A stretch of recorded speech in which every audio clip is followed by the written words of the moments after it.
All right. Hello and welcome. This is Milestone 2 for Vista this is the on-chain standard specification draft milestone for the Cardano standardized supply chains library. That is project ID number 11000071, and I've got Adam Dean with me today. Hey Adam. Hey Lloyd, how's it going?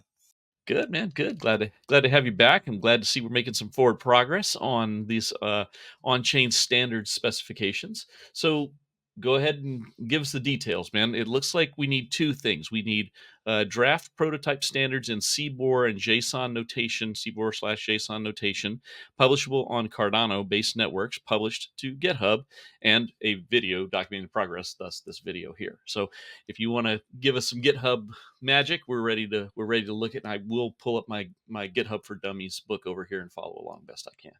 All right, fantastic. Well, I'm going to share my window here where I've already got our GitHub pulled up.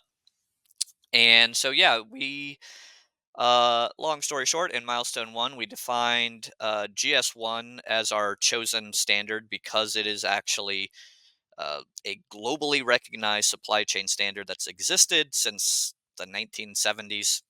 So rather than reinventing the wheel, we wanted to focus on ensuring that whatever we're bringing on chain is also compatible with people's existing legacy systems. So since our last update, uh, the GS1 standard is huge. They've got just about everything, and so we actually went through and we've been documenting essentially all the acceptable characters that you can use in GS1 standards, um, and then actually creating a CBOR or CDDL uh, specification for the GS1 standards. And so we have this concept of application identifiers, of which there are hundreds.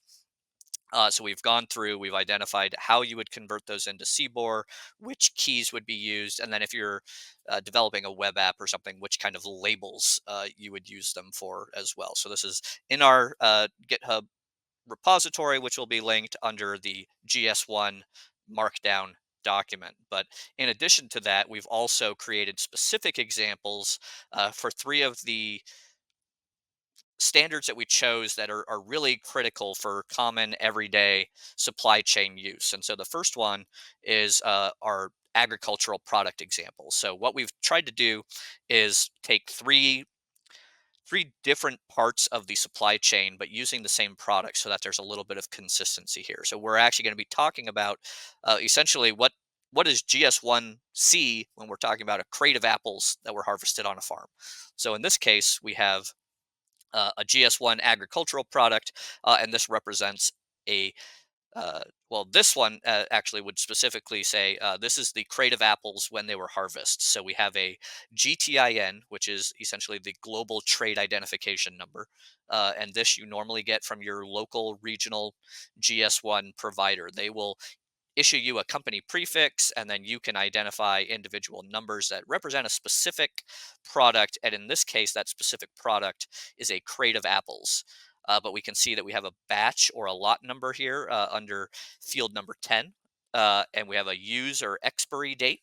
And then a count of how many individual apples are part of this case. And so you can see that we specify how it looks in GS1 data matrix format, in JSON format or CBOR format if we were going to publish directly to a Cardano-based blockchain, and then how we would display that information back out again uh, in a Web 2.0 browser-based interface for the users to look at. So then moving on, having a crate of apples is great, but then usually the reason we bring blockchain into this is because we want to move those apples from point A to point B and transfer them between in a trustless and secure manner between two entities. So we're going to move on to our logistics sample here, where we highlight the use of the GLN or the global location number, which works very similar to our GTIN, except for it identifies locations. So in this case, what we would be looking at is the original location number, which is field number 414 in our GS1 spec. And that says this is a unique number that says the farm that harvested the apples, essentially, in our example. And then we also have a ship for location. So this could be a warehouse, it could be a cider mill, that's going to turn those apples into apple cider, or it could be your local grocery store that's going to sell those apples. And we also we highlight another GS1 standard here, which is the SSCC, which is the standardized shipping crate or container identifier, which is then a unique way of identifying which pallet this particular crate of apples happened to be on during the course of this shipment. So we can know once this information is published onto the chain, hey, we've got a delivery moving between location A to location B. It should have this pallet on it, and that should contain at least one carton of 50 apples with this batch, this particular batch or lot number that we're looking for. And again, we show it in GS1 data matrix, JSON, CBOR, and display format for this example. And then that's all well and good, but what happens if we're looking at retail, the actual store? What kind of useful information can we track there? And that's where this retail and consumer goods example, again, using our creative apples. What's interesting about GS1 is they actually have this concept of a GIAI, which is a globally globally unique identifier for a thing. And so in our case, what if the crate that the apples were shipped in was a plastic reusable crate that we actually wanted to track everywhere on the planet that this crate had gone through, and provide stores with a good way of identifying, hey, that crate right there is expired. We could do that with a GIAI, and then by using barcoding or near field communication chips, we can actually easily allow for inventory management. So in this case, we have our details, which is it's Creative Apples that has GTIN, the same GTIN number that's been used throughout all three of these examples. So we're always talking about the same product, and we're just looking at different phases of that product's life cycle. We have this batch lot number that uniquely identifies this batch of that product. We use our GLN again, which is the location of this Springfield grocery store in our example. And then our GIAI, which is again a number that's composed of a company prefix like 1234, and then you add your own custom identifier onto it. So it could be crate number 107.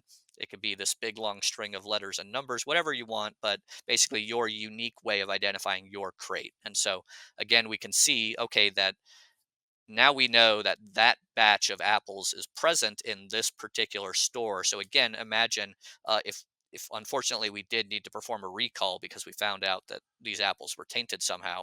Now we can quickly and easily reference the blockchain, and within probably seconds, we could identify every location that actually has apples from this batch and tell them exactly which cake carton to go into their store shelves and pull off and sequester for the purposes of our recall. So that's how blockchain is absolutely a perfect use case for supply chains and logistics. And that's how we are working here at the Vista Foundation and Agro Labs to develop the standards that will allow us to publish this information coming to a Cardano blockchain near you. Awesome.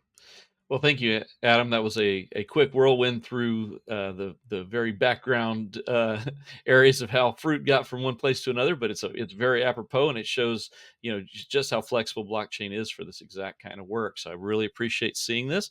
Looks like that does cover the three main acceptance criteria: traceability for agricultural, transportation and logistics, and retail and consumer goods.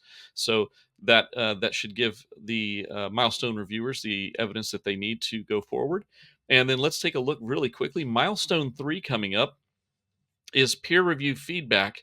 Draft standards are going to be presented to a group of peers, at least four, for review and feedback. Official documentation from the peers, proof of compensation and or participation, and rationale from the project explaining the peer selection criteria, as well as feedback standards in English from each of the peers will be provided for each draft standard. So a little bit of community time looks like coming up here to wrap up milestone number 3 for the Cardano Standardized Supply Chains Library. So thank you, Adam, for your time today guiding us through this. And thank you to the reviewers for your time and attention on this. And if you have any questions, of course, let us know at the Vista Foundation. Thank you and have a wonderful rest of your day. Awesome. Thank you.